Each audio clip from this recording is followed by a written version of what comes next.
Presiden Prabowo Subianto menyaksikan parade kapal perang atau Sailing Pass yang digelar TNI Angkatan Laut di Teluk Jakarta. Acara ini menjadi bagian dari rangkaian peringatan Hari Ulang Tahun ke-80 TNI.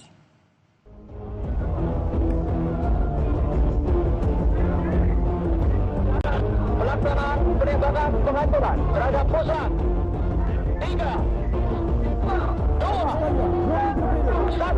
3, 2, 1. Parade ini dipimpin oleh kapal perang terbesar di Asia Tenggara, KRI Brawijaya 320.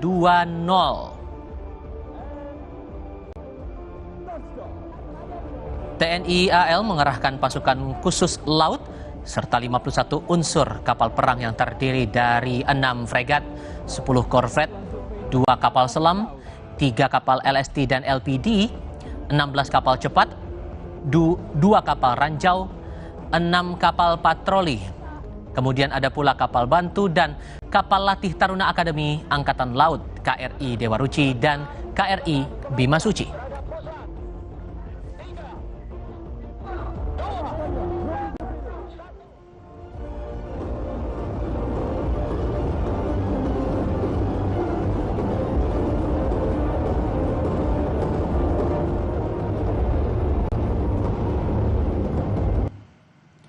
Parade kapal perang TNI disertai atraksi tembakan meriam kapal perang RBU 6000 anti kapal selam serta tembakan multi-launcher rocket system RM70 Grad yang on board di KRI Teluk Amboinan 503.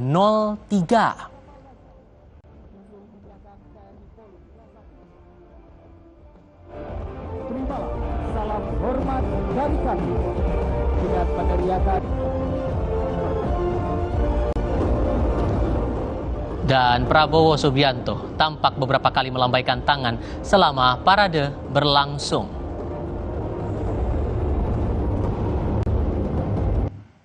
Ulang tahun ke-80 Tentara Nasional Indonesia.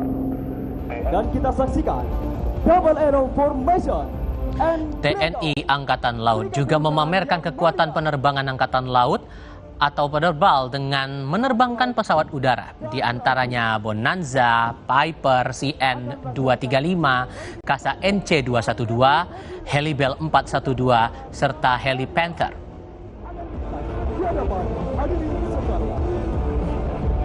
Berbagai atraksi dipamerkan dalam Sailing Pass kapal perang dan parade alutsista di Teluk Jakarta menyambut ulang tahun ke-80 TNI.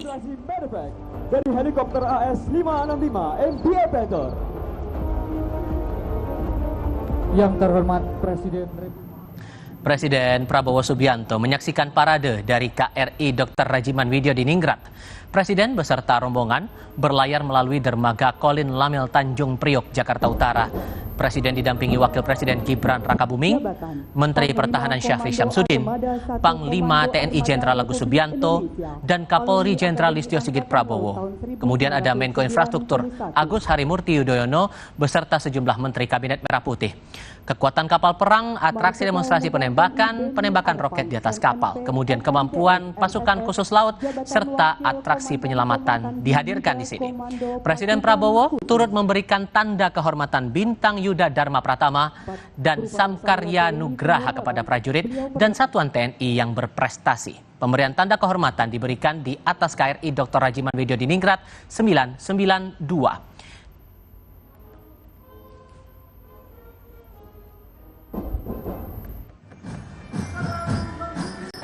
Kita tinjau titik lainnya. Perayaan Hari Ulang Tahun ke-80 TNI bakal berlangsung di Monumen Nasional Jakarta Pusat Minggu 5 Oktober nanti. Nah, hari ini TNI mematangkan persiapan seperti parade drum band dari Akademi Militer hingga defile alutsista. Itu dia saudara, Presiden Prabowo Subianto akan menghadiri peringatan puncak perayaan Hari Ulang Tahun TNI.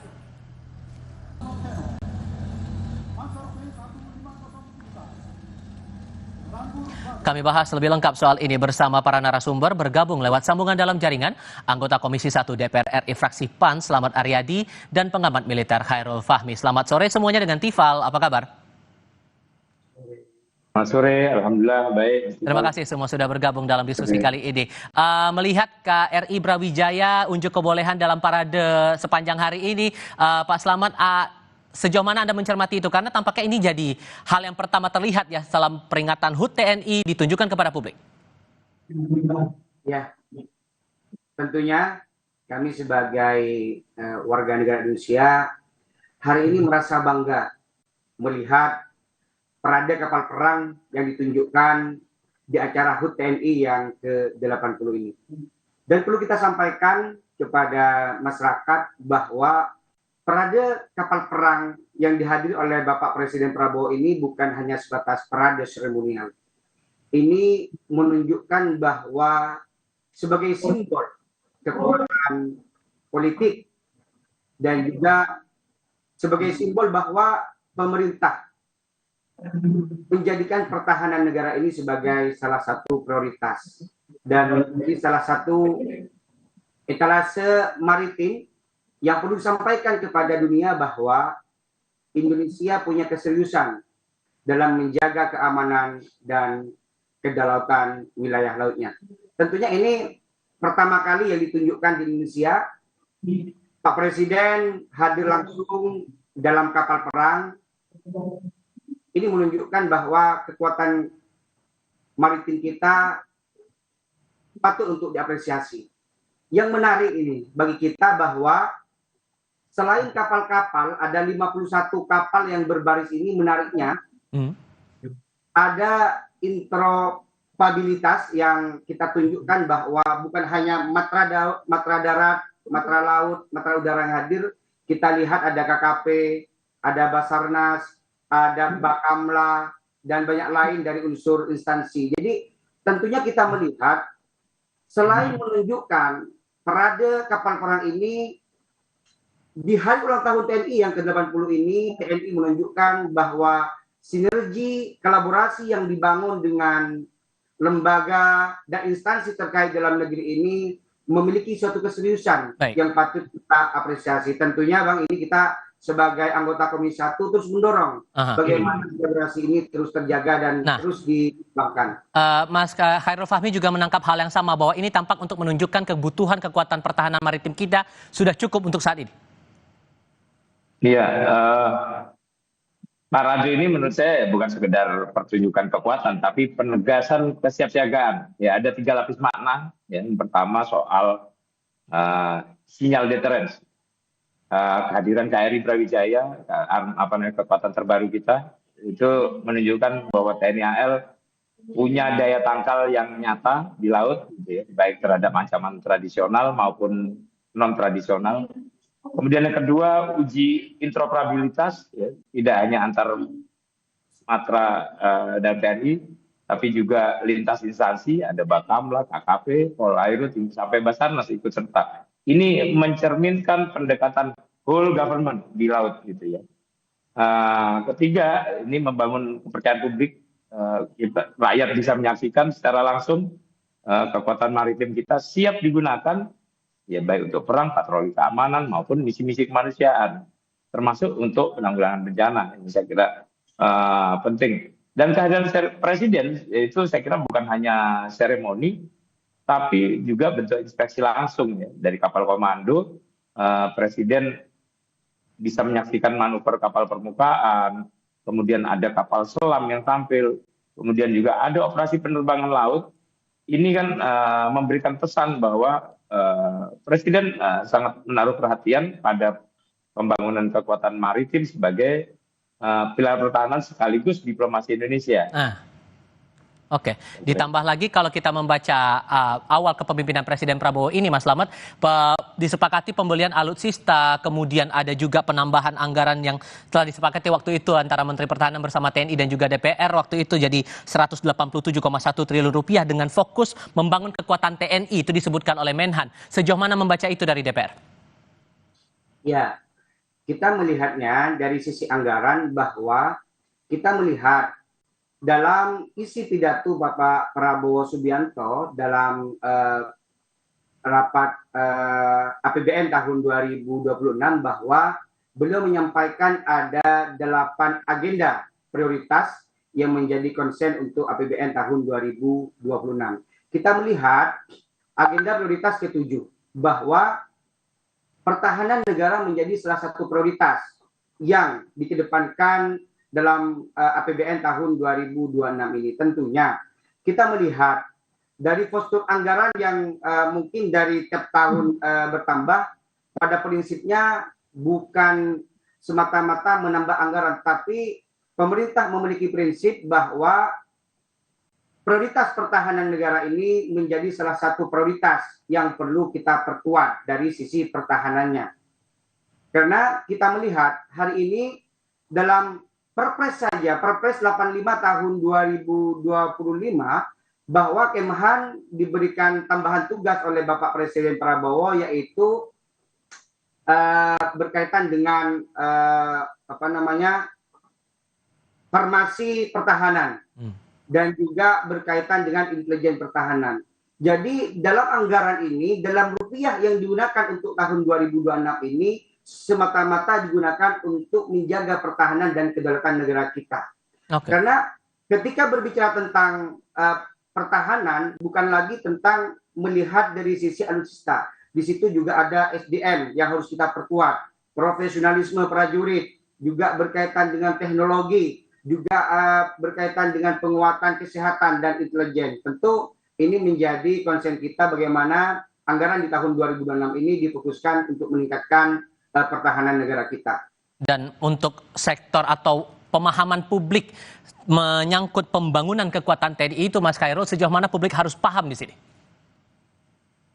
Ya, tentu publik harus memahami bahwa istilahnya kehadiran maritim yang kredibel ini memperkuat banyak hal, ya. Diplomasi salah satunya, ya, dengan armada yang siap ini Indonesia bisa lebih percaya diri, ya, di meja perundingan, sekaligus juga lebih dihormati di kawasan.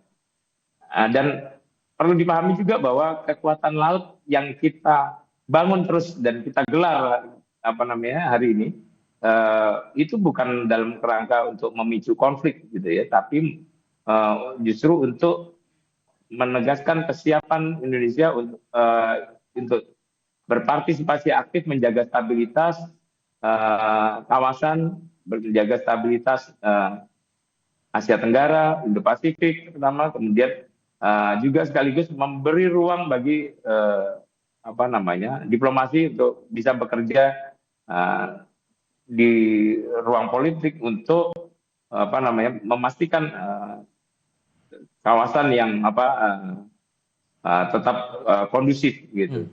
Nah, kemudian saya juga melihat bahwa dari sisi interoperabilitas gitu ya, ini kita lihat ada kehadiran tadi ya, ada kehadiran kapal-kapal Bakamla, KKP, Polairut sampai Basarnas. Ini kan juga menegaskan bahwa ya, urusan keamanan laut, keamanan maritim ini memang tidak bisa ditangani oleh TNI saja, gitu. Ya. Artinya ancaman di laut itu sifatnya campuran, ada ancaman militer, ada kriminal, ada bencana, ada isu ekonomi juga. Nah, kita publik mestinya bisa memahami bahwa hari ini kita melihat bahwa semua unsur bisa bergerak dalam satu formasi, satu komando tanpa saling mengganggu, dan masing-masing fokus mengerjakan urusannya. Baik. Gitu. Oke. Ditambah lagi selain mengajak publik memahami konteks pertahanan kita, Mas Slamet, dengan menjadikan Monas sebagai etalase untuk peringatan HUT ke-80 TNI kali ini seperti upaya untuk mendekatkan antara TNI dengan masyarakat, dengan terutama mengenalkan alutsista sebagai bagian dari pertahanan negara kita. Sejauh mana Anda membaca hal itu?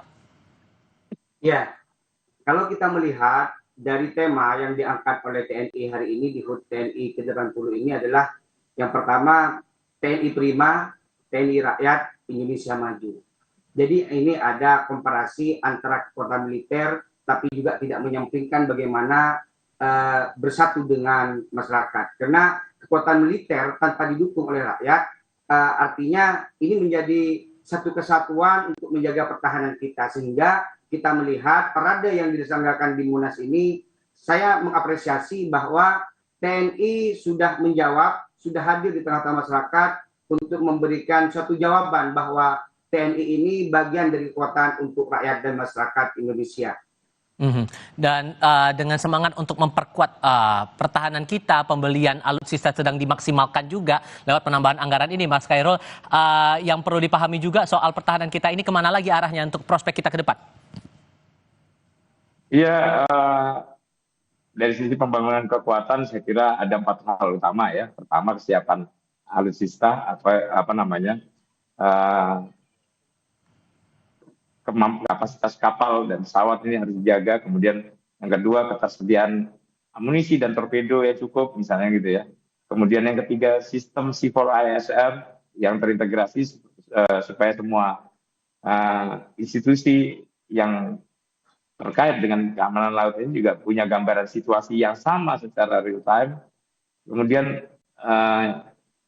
kemandirian pemeliharaan ini juga tidak boleh dilewatkan gitu ya. Ini supaya kita tidak terlalu lama bergantung pada garangan kapal luar negeri. Ya. Nah, saya kira terkait dengan anggaran, mestinya ada prioritas juga ya dalam penggunaan anggaran pertahanan 2026, terutama untuk TNI AL, Baik. khusus dan TNI secara umum. Fokus utama mestinya juga pada pemeliharaan dan kesiapan. Jangan sampai kapal itu atau alutsista lain yang dimiliki oleh di tiap-tiap matra ini ada di daftar inventaris tapi tidak siap operasi. Oke. Artinya ada rencana rekapitalisasi, pengadaan alutsista baru, kemudian modernisasi alutsista yang existing gitu ya. Tapi penting juga investasi pada alutsista yang sifatnya patroli pengawasan gitu ya, supaya pengawasan darat, laut, udara kita menjadi lebih efektif. Oke, sudah kami tangkap poinnya di situ. Pak Khairul Fahmi, Mas Slamet, terima kasih banyak sudah berdiskusi bersama kami hari ini. Sehat selalu semuanya. Selamat sore. Selamat sore.